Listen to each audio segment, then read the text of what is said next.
ఎవరితోటి ములాఖత్ కాలేదు. రఘునందన్ రావు మైపాల్ రెడ్డితో కలిసి రాజకీయం చేస్తాడు. నువ్వెవరితో కలిసి చేస్తావు చెల్లె? నీ రాజకీయం ఏంది? నువ్వు ఎవరెవరితో కలిసి చేస్తున్నావు రాజకీయం? నీ టీఆర్ఎస్ పార్టీ ఎవరితో పొత్తులు పెట్టుకొని నడిపిస్తున్నావు? నీ పైసలు ఎక్కడి? నీ పంచాయతీ ఎక్కడిది? జై తెలంగాణ అని వచ్చి లేకపోతే తెలంగాణ జాగృతి పెట్టినప్పుడు నువ్వు ఎట్లుంటివి? ఇవాళ ఎట్లున్నావు చెల్లె? ఒక్కటని 4 పడితే మంచిగా ఉండదు. ఒక్కటి చెయ్యి రఘునందన్ది కేలు చూపిస్తే బరాబరి 4 ఏళ్ళు రిప్లై ఇస్తాయి రఘునందన్ వైపు నుంచి. ఒర్రుడైంది. భాష మర్యాద ఉంటే మేము కూడా మర్యాద ఉంటాం చెల్లె. ఒక ఎంపీ రఘునందన్ ఉన్నాడు కదా, ఒర్రుతాడు కదా, దేని మీద పడితే దాని మీద బరాబర్ ఒర్రుతాం. మేము తెలంగాణలో ఒర్రే తెలంగాణ తెచ్చినాం. మేము ఎవరితో లాలూచి పడి తెలంగాణ తేలే. తెలంగాణ వచ్చిన తర్వాత కూడా లాలూచి పడకుండానే రాజకీయం చేస్తున్నాం. లాలూచి అనే పదానికి ఏమైనా అర్థం ఉంటే అది మీరు చేసిరు, మీ కుటుంబం చేసింది తప్ప ఇంకొకటి ఎవరు రాజకీయాలలో లాలూచి పడలేదు.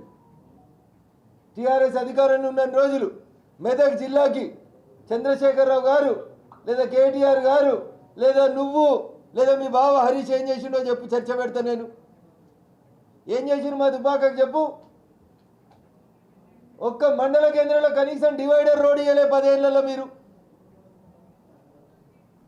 రాయపూర్లో పోలీస్ స్టేషన్ కిరాయి బంగ్లాలో ఫస్ట్ ఫ్లోర్లో 2 రూమ్లలో ఉంటుంది.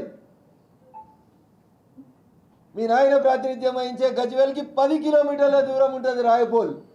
10 సార్లు అడిగిన పోలీస్ స్టేషన్కి జాగిచ్చి బంగ్లాకు పైసలు ఇవ్వమని. మరుకూకులో మీ ఫామ్ హౌస్ కోసం పోలీస్ స్టేషన్ కట్టిండు మీ నాయన.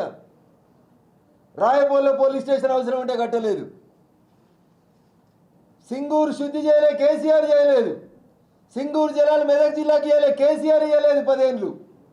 నువ్వు ఉన్నావా ఇలా 5 ఏళ్ళు నిజామాబాద్ ఎంపీగా. మధ్యలో నువ్వు వచ్చి ఎమ్మెల్సీ అయినావు మీ నాయన పేరు చెప్పుకొని.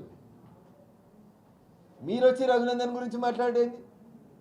అయినా నీతోటో మీ బావతోటో ములాఖత్ రాజకీయాలు చేయాల్సిన అవసరం నాకేముంది?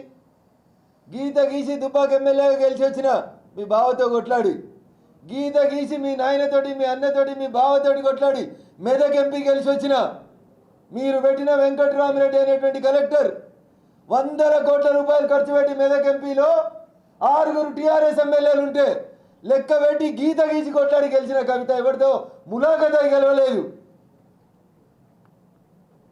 ఆఖరికి నీ వెంకటరామరెడ్డి నివాసం ఉండే రాజపుష్ప కాలనీలో గేటెడ్ కమ్యూనిటీలో కూడా రఘునందన్ రావుకే కోట్లు వచ్చినాయి.